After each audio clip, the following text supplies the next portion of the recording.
বিসমিল্লাহির রহমানির রহিম। সারা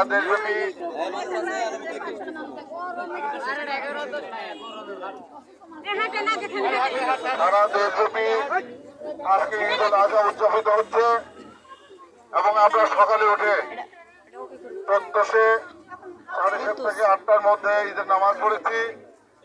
নামাজ পড়ে প্রত্যেক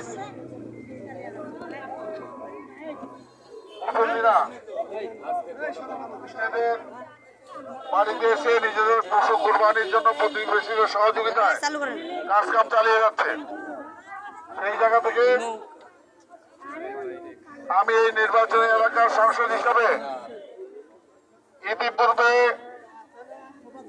কখনো এই এলাকার কোন জনপ্রতিনিধি জাতির পিতা বঙ্গবন্ধু শেখ মুজিবের নামে বা তার সহধর্মিণী বঙ্গমাতা শেখ মুজিবুন্নেছা মুজিবের নামে কখনো কোরবানি দেন নাই।